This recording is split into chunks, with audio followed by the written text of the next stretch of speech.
Buletin 1.30 28 April bersama saya Hawa Rizwana Rizwan. Tajuk utama tengah hari ini. Tiada keperluan jenama semula nama projek laluan Rel Pantai Timur ECRL.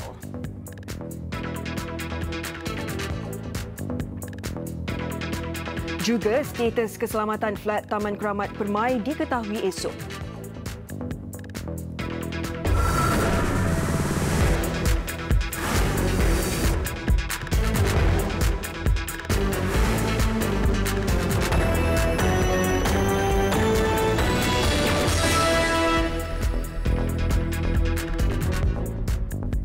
Assalamualaikum dan salam sejahtera.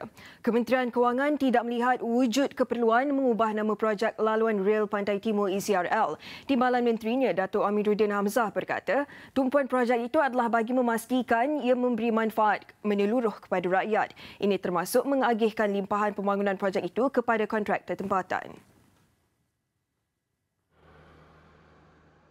Beliau mengulas cadangan sinis yang dikemukakan Ahli Dewan Undangan Negeri Chembong, Datuk Zaiful Bahri Idris, dalam sidang Dewan Undangan Negeri 9 yang mahu ECRL dijenamakan sebagai ECRL 2. Penjenamaan sebelum itu katanya penting bagi mengelak Kerajaan Pakatan Harapan dianggap meniru usaha yang dimulakan oleh Barisan Nasional.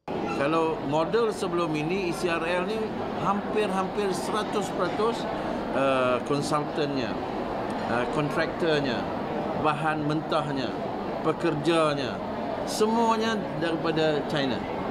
Kita tak ada dapat apa. Kita berhutang, at the end of the day kita nak dapat produk itu aja, kan? Tapi yang lain semua dia buat.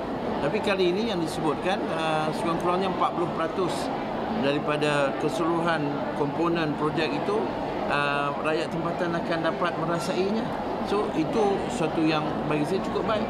Jadi bukan nama itu apa ada pada nama. Datuk Amiruddin ditemui di Majlis Pelancaran Tawaran Khas Skim Pinjaman Airwibawa Amanah Ikhtiar Malaysia di Jitra Kedah. Skim itu menawarkan peningkatan pinjaman sehingga RM15,000 menjelang musim perayaan dengan dana keseluruhan RM26.72 juta. Tawaran dibuka sehingga akhir Mei ini. Jumlah keseluruhan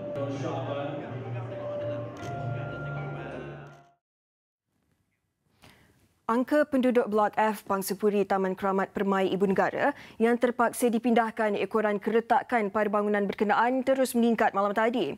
Menurut Ketua Pengurusan Bencana Negeri Selangor, Ahmad Fairuz Muhammad Yusof, status keselamatan bangunan 4 tingkat Blok F di Taman Flat Keramat Permai dijangka akan dapat diketahui petang esok. Dalam pada itu, Kementerian Perumahan dan Kerajaan Tempatan akan berbincang dengan Kerajaan Selangor mengenai status bangunan itu sama ada boleh dibaik pulih atau dibina semula. Menterinya Zuraida Kamaruddin berkata, di bawah dasar perumahan negara terdapat perkara di mana kerajaan boleh membangunkan semula flat lama berusia lebih 30 tahun demi keselamatan serta keselesaan penghuninya.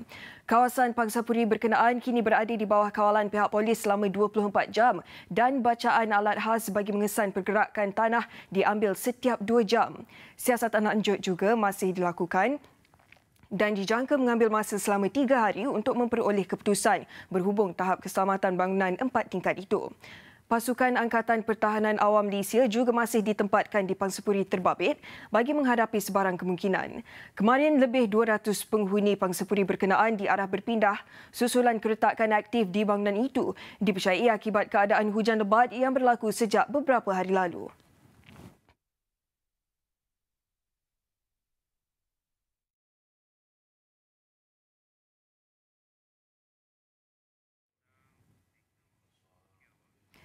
Pakatan Harapan komited untuk memajukan ekonomi selain menaik taraf kemudahan infrastruktur disandakkan. Menurut Menteri Kewangan Lim Guan Eng, mutu perkhidmatan kerajaan PH dapat dilihat melalui pembangunan yang sedang dilaksanakan kerajaan di kawasan itu. Antaranya termasuk pembesaran lapangan terbang sadakan serta menaik taraf Hospital Duchess of Kent berjumlah RM10 juta. Tentu ada yang tanya mengapa tak ada tempat letak kereta. Oh, tak apa, kita boleh bincang kemudian. Sekiranya Vivian dapat berjaya dipilih menjadi ahli parlimen, beliau akan membuat permohonan untuk memperluaskan tapak letak kereta dekat itu hospital. Guan Eng yang juga Setiausaha Agung DEP hari ini turun berkempen bersama calon Pakatan Harapan bagi PRK Parlimen Sandakan Vivian Wong Shih Yee. Kempen bermula seawal jam 6 pagi tadi dengan aktiviti gotong royong di tanah perkuburan Sim Sim diikuti dengan walkabout di Pasar Minggu dan Pasar Umum Sandakan. Dalam pada itu, Guan Eng menegaskan sentimen yang cuba dimainkan oleh beberapa pihak mendakwa calon PH hanya menggunakan populariti mendiang bapanya adalah tidak berasas. Kalau kita lihat itu Vivian dia seorang yang berpendidikan, juga berpengalaman dan yang penting sekali ada itu minat, semangat dan kegairahan untuk berkhidmat kepada rakyat. Itu yang penting. Boleh ukur prestasinya selama setahun. Beliau membantu ayah untuk berkhidmat kepada rakyat. So beliau tahu tentang keadaan dekat sini.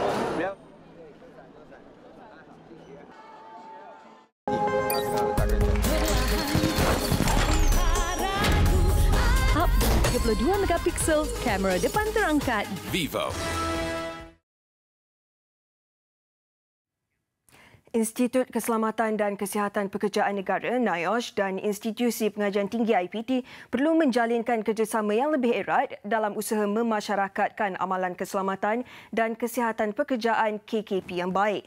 Pengerusi NIOSH Tan Sri Lilam Tai berkata, kerjasama sedemikian boleh memberi kesedaran kepada rakyat agar memahami kepentingan KKP sekaligus menjadikannya budaya hidup masing-masing.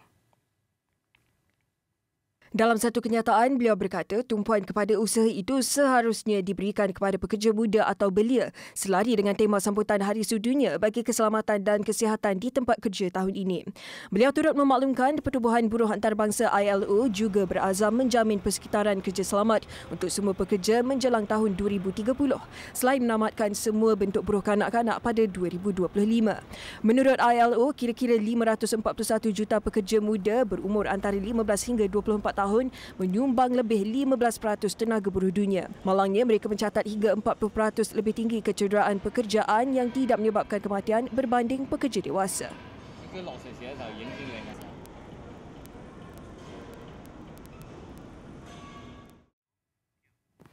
Pemansuhan tol di 3 laluan motosikal lebih awal daripada perjanjian konsesi lebuh raya antara kejayaan terbaik dilaksanakan Kementerian Kerja Raya sepanjang setahun Pakatan Harapan mengemudi kerajaan. Menurut Menteri Kerja Raya Barubian, ini adalah satu langkah awal untuk merealisasikan manifesto kerajaan Pakatan yang menjanjikan pemansuhan sepenuhnya tol. Yang pasti rakyat menerima manfaat besar dengan bebanan kos hari hidup dapat dikurangkan. Langkah kerjaan ini juga telah memberi manfaat kepada hampir 20,000 pengguna motosikal di Jambatan Pulau Pinang dan 2,000 di Jambatan Sultan Abdul Halim Muazzam Shah dan 50,000 di Plaza Tol Tanjung Kupang, The Link 2 setiap hari. Dan juga melalui inisiatif kerjaan Pakatan Harapan ini juga bebanan kos sara hidup rakyat akan dapat dikurangkan kerana penjambatan yang dinikmati oleh pengguna-pengguna motosikal di laluan-laluan tersebut adalah di antara RM24 ke RM66 sebulan. Pemansuhan tol motosikal itu melibatkan jambatan pertama dan kedua di Pulau Pinang serta lebuh raya laluan kedua di Johor pada Januari tahun ini. Selain itu, peranan Lembaga Pembangunan Industri Pembinaan Malaysia CIDB diperluaskan dengan cawangan terbaru di Sibu Sarawak. Bukan sahaja melebarkan sayap ke Borneo, CIDB juga bakal memperkenalkan program baru melibatkan jelajah TVET pembinaan untuk mempromosikan Akademi Binaan Malaysia. Dan program ini akan meliputi seluruh negeri di Malaysia, khususnya kawasan pendalaman di antaranya negeri Sarawak, Sabah dan Perlis dan beberapa kawasan yang telah dirancang. Para pelatih juga akan didedahkan dengan pelbagai trade binaan untuk dipilih mengikut minat dan kemahiran. Dan di antaranya, this is very important, penting, scaffolding, welding, wireman, chargeman, pipe fitting. Program TVET ini untuk menggalakkan pendidikan berasaskan teknikal dan vocational kepada belia dengan memberi latihan industri pembidaan. Akademi ini mampu menambung 4,500 pelatih belia di 6 pusat latihan seluruh negara dan tumpuannya di kawasan luar bandar.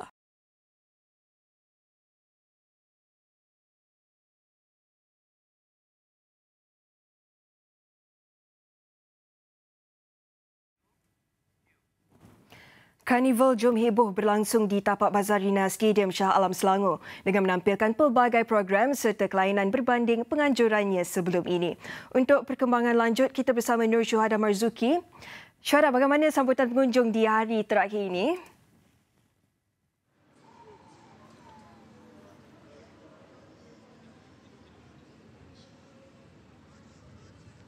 Terima kasih Hawa di Sri Pentas bersama saya sekali hari ini di Karnival Jom Heboh. Betul Hawa, berbagai kelainan yang dilakukan untuk edisi kali ini Jom Heboh, Karnival Jom Heboh 2019, iaitu dapat dilihat di belakang saya, kemah-kemah tidak lagi bukannya kemah terbuka, malah kemah-kemah tertutup dan memberi kesiasaan kepada pengunjung yang hadir pada Karnival Jom Heboh di Plaza di Bazarina Shah Alam. Bersama saya hari ini ialah seorang daripada pengunjung jauh asalnya dari Sabah, Cik Dahlan. Ya, saya. Okey, Cik. Ni kali pertama ke atau dah berapa kali datang ke Karnival? Setiap kali Jom Heboh saya akan datang. Nampak tak pelbagai kelainan ke apa yang menarik pada tahun ni? Dia menarik, tahun ni dia diadakan di Shah Alam. Biasanya diadakan di Bukit Jalil. Jadi kita pun selesa datang sini. Kemah apa yang Cik dah kunjungi buat masa ni? Kunjungan tentang itu jual kereta, tentang tanyalah Ustaz dan macam-macam lagi lah. Okay, terima kasih Cik Dahlan. Okey, pelbagai aktiviti yang telah dijalankan di sini antaranya ialah Studio A. Di Studio A, pengunjung dapat melihat sendiri siaran secara langsung Borak Kopitiam yang telah disiarkan pada pagi ini dan Tanyalah Ustaz. Dan kedua-dua siaran langsung ini telah disiarkan secara live di Facebook. Sementara kemah Studio B, pengunjung dapat bertemu dengan pelbagai personaliti dan artis popular tanah air. Dan pelbagai tawaran juga disediakan di sepanjang Karnival Jom Heboh ini. Selain itu, pada malam ini akan berlangsung konsert Karnival Jom Heboh menampilkan pelbagai artis seperti Siti Sarah, Nabila Razali, Hakim Rusi dan ramai lagi. Konsert bermula jam 9 malam ini. Saya menyeru kepada semua pengunjung untuk daripada Shah Alam, sekitar Selangor, Kuala Lumpur, Putrajaya untuk hadir ke Karnival Jom Heboh. Sekian saja dari saya, Nur Syuhada Marzuki, kembali ke Simpan Peras bersama Hawa. Baik, terima kasih Syuhada langsung dari Shah Alam. Selamat bertugas. Baik, kita ke laporan seterusnya. Dalam memperkasakan komuniti Islam selaras dengan perkembangan teknologi, Salam Web lancarkan Salam Today, sebuah portal gaya hidup untuk masyarakat Islam di Malaysia. Ia merangkumi 6 kategori iaitu selera, style, singgah, seni, suka dan sasiah. Walaupun sasaran utama Salam Today adalah masyarakat Islam di negara ini, ia juga memuatkan artikel di dalam bahasa Inggeris untuk tatapan masyarakat Islam antarabangsa. Bagi edisi digital pertamanya, Salam Today menampilkan pelakon dan penyanyi terkemuka tanah air Ziana Zain sebagai sumber inspirasi.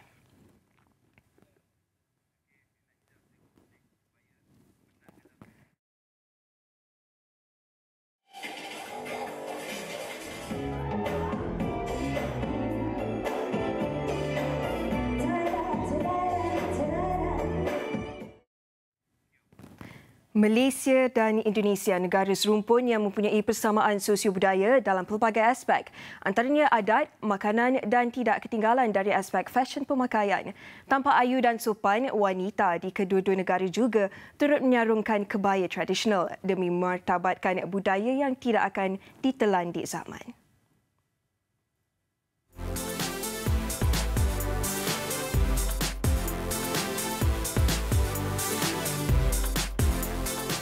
Demi meneruskan tradisi memakai pakaian tradisional, 60 ahli kelab Yummy Mummy yang terdiri daripada golongan wanita dari Indonesia dan Malaysia mengadakan pertandingan kebaya di sebuah hotel di Petaling Jaya, Selangor baru-baru ini. Mereka mempamerkan rekaan kebaya tradisional negara masing-masing.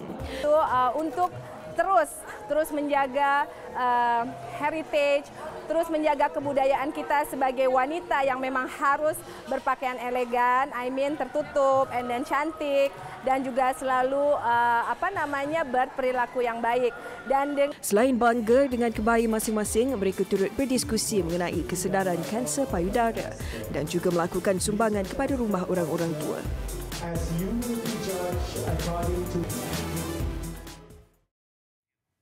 Movenpick Hotel and Convention Centre KLIA bakal melancarkan bufet Ramadannya buat kali pertama dengan menawarkan keunikan pelbagai jenis juadah berbuka puasa.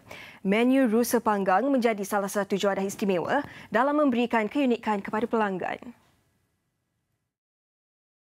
Rusa ni saya tengok dah demand dia untuk minta one of the menu dalam apa-apa resepi ni dah meningkat naik dah. So saya memang tertarik memang saya suka sangat rusa panggang ni, dan mudah didapati juga di area-area Sepang ni sebab dia ada ternakan rusa yang orang kata halal. Ada kambing bakar, kita ada rusa bakar. Ini seekor-seekor yang kita telah terapkan semalaman dan kita bakar. Ini spesialiti di hotel kami di sini. Selain daripada itu, kita ada kepelbagaian kerabu-kerabu dengan sambal-sambal, cincalok, tempoyak dan sebagainya yang kita sediakan, jeruk-jeruk. Jadi makanan-makanan ini akan membuka selera setelah penat kita berpuasa selama 1 hari ya. Movenpick Hotel menyediakan lebih 120 jenis hidangan yang pelbagai bersesuaian dengan selera tempatan. Menggunakan tema Iftar Warisan Kampung, barisan chef yang berpengalaman akan menyediakan 8 menu yang akan ditukar setiap hari. Harga yang ditawarkan adalah berpatutan iaitu RM125 untuk orang dewasa, namun pelanggan boleh mendapatkan harga RM90 sahaja apabila membeli voucher sebelum berakhirnya bulan April ini. Menariknya, kedudukan hotel ini yang berdekatan dengan Masjid Abdul Samad akan memberi kemudahan untuk pelanggan beribadat selepas berbuka puasa. Perkembangan antarabangsa. Militan Daesh mengaku bertanggungjawab dalam insiden terbaru di Sri Lanka semalam yang menyaksikan 3 pengebom nekat meletupkan diri ketika bertempur dengan pasukan keselamatan negara itu. Sebelumnya, pertempuran berlangsung selama sejam di Bandar Kalmunat yang dipercayai menjadi tempat persembunyian militan Daesh. Daesh mengesahkan 3 lelaki berkenaan merupakan anggota kumpulannya. Pertempuran yang terjadi 6 hari selepas serangan di gereja Ahad lalu mengakibatkan 15 maut termasuk 3 wanita dan 6 kanak-kanak. Kalmunai merupakan tempat asal Zahran Hashim, pemimpin ekstremis yang dianggap memainkan peranan penting dalam siri letupan tersebut. Beliau dipercayai terbunuh dalam salah satu dari serangan yang dilancarkan. Pasukan keselamatan memperhebatkan serbuan dalam usaha memburu saki-baki pengganas yang dipercayai mendalangi serangan di 3 gereja dan hotel mewah pada 21 April. Sekurang-kurangnya 253 orang maut dalam serangan itu.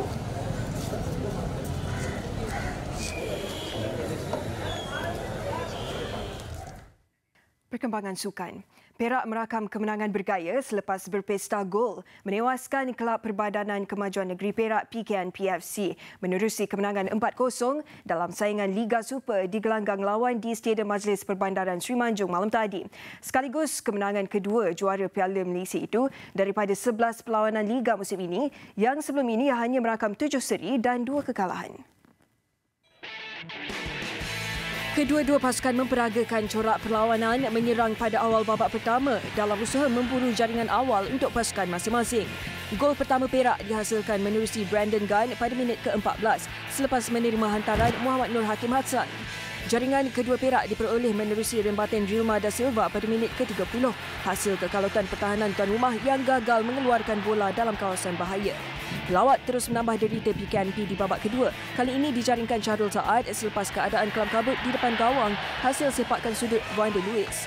The Bosgar sekali lagi menunjukkan belangnya apabila Dilma da Silva menambah jaringan Perak selepas menanduk masuk hantaran bintang pemain gantian Muhammad Firdaus Sayadi pada minit ke-90.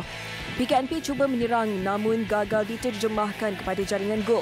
Sekaligus keputusan akhir kekal Perak menang 4-0 ke atas PKNP.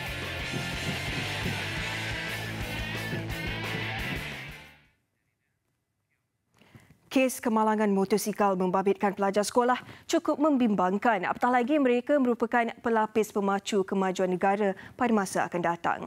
Atas dasar tanggungjawab sosial, Kelab Motosikal Berkuasa Tinggi TV3 Bikers ke sebuah sekolah di Baling Kedah untuk berkongsi ilmu teknik tunggangan selamat. Tetapi bagi saya yang sebenarnya inilah apabila dianjurkan program sebegini, ini merupakan satu motivasi yang sebenarlah. Motivasi bagaimana pelajar-pelajar ini kena berusaha untuk mencapai kejayaan. Bahawa apabila mereka melihat motosikal besar, orang yang datang menunggang motosikal yang berkuasa tinggi ini adalah orang-orang yang terdiri daripada berkedudukan tinggi. Maka inilah cabaran yang sebenar untuk pelajar-pelajar untuk menyahut, untuk berusaha dalam pelajaran. Kalau boleh, saya berharap program ni banyak bagi manfaat pada semua rider-rider di seluruh Malaysia. Terutama sekali yang lingkungan umur daripada 13 ke 18 tahun yang belum dapat lesen sebab program ni banyak membantu anak-anak muda untuk buat safe ride So di masa akan datang kita akan buat lagi program ni. Boleh katakan setiap negeri satu sekolah kita akan pilih. Program anjuran TV3 Bikers bersama Motowazi, Santai Anak Utara, DG Bikers dan Pejabat Pendidikan Daerah Baling ini berlangsung di Sekolah Menengah Kebangsaan Syed Abu Bakar dengan pelibatan 40 orang pelajar. Bekas juara Cup Prix Negara Wazir Abdul Hamid dijemput khas untuk mengendalikan latihan dalam kelas dan sesi praktikal untuk minimumkan keselamatan sewaktu dalam tunggangan. Dalam sesi ini, pelajar turut didedahkan dengan teknik berhadapan situasi kecemasan kemalangan jalan raya. Program berkali ini turut mendapat kerjasama Jabatan Pengangkutan Jalan JPJ dan Angkatan Pertahanan Awam. Laporan itu mengakhiri Buletin 1.30. Visual persembahan senam aerobik dan tarian sempena Family Run 2019 yang diadakan di Bukit Mertajam, Pulau Pinang pagi tadi mengakhiri paparan hari ini. Saya Hawa Rizwan, salam hormat dan Assalamualaikum.